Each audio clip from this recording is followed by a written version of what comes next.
Picture this. Summer, 1665. In London, a deadly plague was raging. The plague. The city was gripped by fear, and Cambridge University suspended its operations. Students retreated to their family homes. Isaac Newton, 23 years old. He returned to his family home in Woolsthorpe. It was a solitary homecoming. Yet, within his mind, something began to stir. I will not waste this time. One autumn afternoon. According to later accounts, an incident in the orchard around this time sparked his inspiration. An apple fell. Newton gazed at it. Why does the apple fall downward? Why doesn't it fly sideways or upward?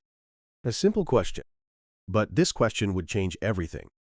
The apple had weight in his hand. What if this force acts on the entire Earth? Could the moon also orbit Earth by this same force? He attempted calculations. The force that drops an apple and the force that keeps the moon around Earth. They might be the same force. A winter night. Newton began calculations in his study. If Earth pulls the apple, how does that force change with distance? He derived the relationship between force and distance. Force is inversely proportional to the square of distance. This is the core of the law of universal gravitation. The discovery was beautiful. An apple on Earth and the moon in the heavens both follow the same law. The universe operates by unified mathematical order. But as calculations progressed, problems emerged.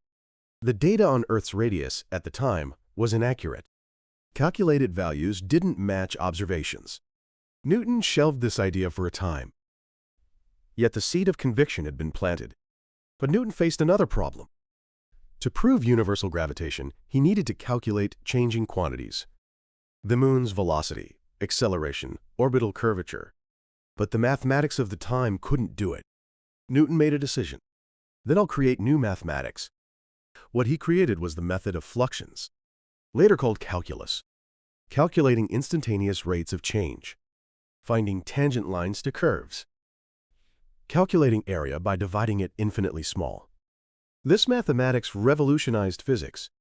Motion, velocity, acceleration. Everything could now be described by equations. But fate was ironic.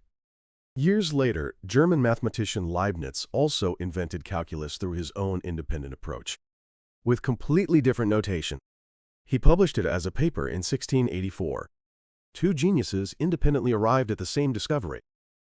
Today, the general view is that Newton and Leibniz each independently reached calculus. But at the time, it sparked fierce controversy. Who discovered it first? Britain and Germany. Newton and Leibniz. A conflict began that divided the mathematical world. The focus of the dispute was complex. Not just who thought of it first, but also who published first and whose notation spread became intertwined.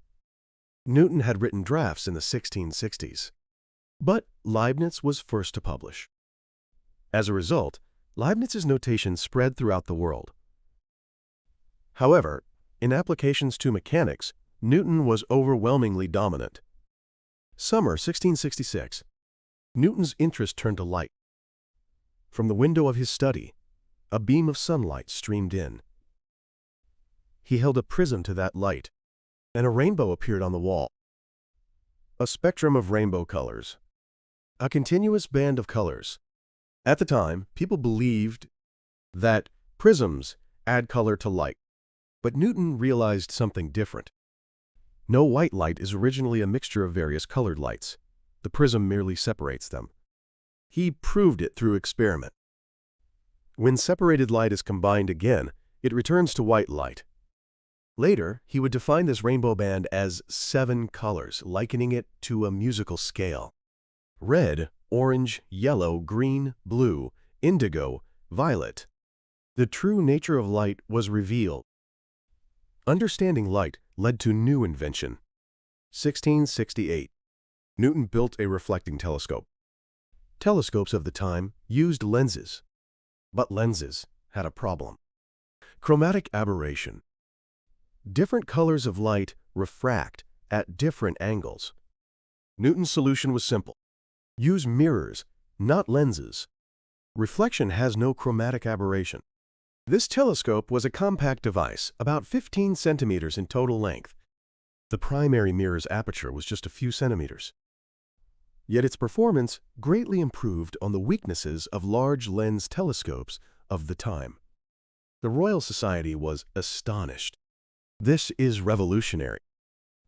In 1672, Newton was elected Fellow of the Royal Society at a young age, primarily from around 1665 to 1666, the period when the university was closed due to the plague. Posterity calls this brief period by a special name, annus mirabilis, the miraculous year. What did Newton accomplish during this time? Conception of the law of universal gravitation, invention of calculus, revolution in optics. 3 discoveries. Each was an achievement that rewrote the history of science. Yet Newton remained silent. He published his optical research in the 1670s. But regarding gravity theory, he long avoided publication. Why? Perfectionism and an extreme aversion to controversy. He clashed fiercely with Robert Hooke over light theory. That controversy exhausted Newton. He withdrew into his shell. The definitive edition wouldn't appear until 1687. Over 20 years of silence. Summer, 1684. An astronomer came to visit Newton. Edmund Halley, the man who would later gain fame for a comet and who would personally fund the publication of Newton's most important work. Halley asked, "If force is inversely proportional to the square of distance, can you prove that the orbit becomes an ellipse?" Newton answered instantly, "Yes, I calculated it 18 years ago. It should be somewhere." Halley was astounded. Newton searched through old manuscripts and found it. Calculations from the 1660s. Sleeping in a desk drawer for 18 years. One of the most important discoveries in human history. Halley pleaded, "Please publish this. The world is waiting." Newton hesitated. But Halley's passion moved him. July 5, 1687. In London, a book was published. Principia. Its formal title, Mathematical Principles of Natural Philosophy. The publication costs were entirely borne by Halley. The Royal Society's budget couldn't cover it. This book changed the world. The 3 laws of motion. First law, the law of inertia. Second law, in modern terms, F equals ma. Third law, the law of action and reaction. And the law of universal gravitation. Few could understand the meaning of this book. Written in Latin, geometrically rigorous. Newton primarily used geometric proof to develop the inverse square law. But those who understood it trembled. This is the blueprint of the universe. The fall of an apple, the moon's orbit, the motion of planets. Everything could be explained by the same law. The distinction between heaven and earth vanished.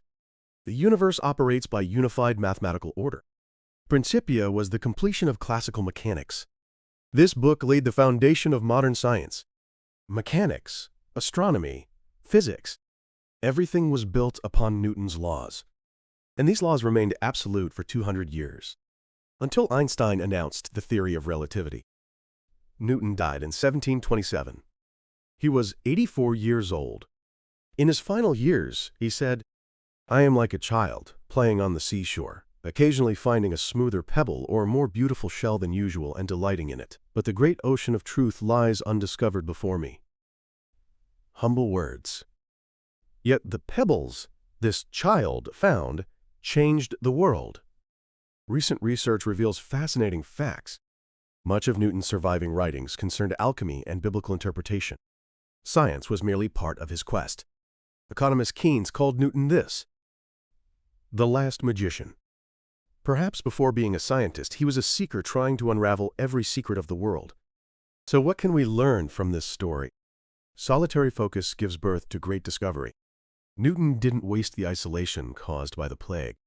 He used that time for contemplation. Perfectionism is a double-edged sword. Newton remained silent for over 20 years. During that time, the world didn't know of his discovery. But that's precisely why Principia was perfect. The power of unified theory. Newton unified heaven and earth. Everything moves by the same law. That is the beauty of science. Now, I want to ask you, great discoveries are born in solitude, but solitude visits everyone. If a miraculous year like Newton's came to you, what would you create? And between maintaining silence in pursuit of perfection or sharing something imperfect with the world, which would you choose? Share your thoughts in the comments. Thank you for joining me on this journey. Newton saw the secrets of the universe in a falling apple. Through the stories of geniuses who changed history, I hope you discover the potential sleeping within yourself. This channel explores the decisions and strategies of history's giants. If today's story resonated with you, please subscribe and like. I'll see you in the next story.